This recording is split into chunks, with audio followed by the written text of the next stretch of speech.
Hey everybody, I want to talk to you today a little bit about ambition. Ambition is this idea that we have a drive, a desire to do things, to make things happen. The reality is we all have ambition, right? We all have things that we want to see done. Sometimes it's very small, like we're hoping to take a nap this afternoon, or sometimes it's just looking forward to a vacation. Other times it's bigger. We want to do this with our lives. We want to, make it to this spot in our career, or get this degree, or whatever it might be. Retire at this age. We have these ambitions, right? Plant a church or help see a ministry started. We have these different ambitions, and I just want to help us sort through our ambitions. For one, some of us might not feel like we have ambitions, and I want to actually talk about that next week. But for now, I want to just think about a couple of ways that our ambitions can go sideways. First, we can be ambitious for the wrong things, right? We need to be aware of that. We can be ambitious for things that are actually sinful, and that's not good. Hopefully, most of us who are Christians are aware of that.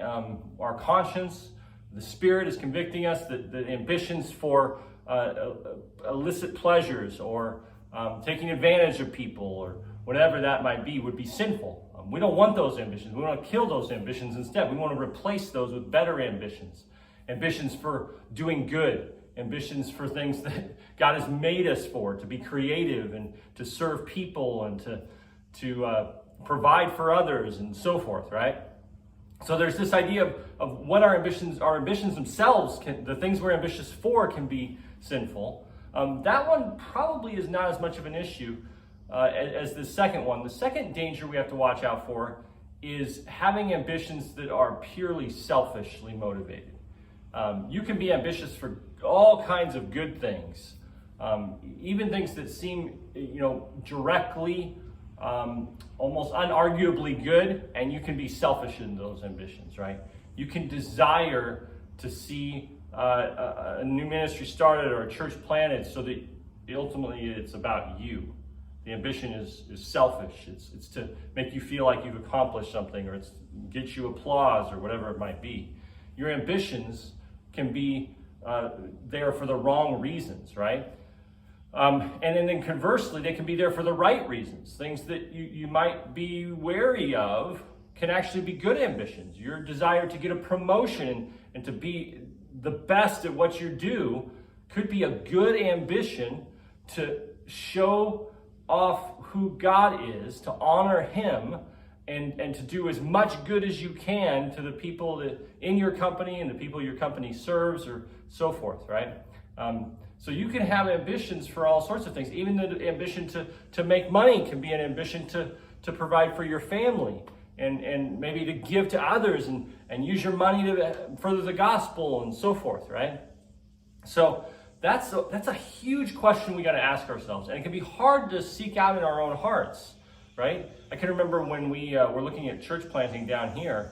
This was back in like 2010, and I wanted to go lead and preach and serve a church, and as I thought about doing that was the question I had to wrestle through. Is this a selfish ambition? Do I just want the attention? Do I just want to be up front? Do I just want to impress people? Do I just want people to look to me? Or is this ambition that I want to see Christ worshiped? I want to see Him honored. And that was hard to work through. It was difficult to sort through what is going on in my heart. And there were times where I just knew that I wasn't sure I was going to be able to sort out what all the past was or even the present of what was going on in my heart. But I knew I wanted to set my ambitions on God and His glory, not on self.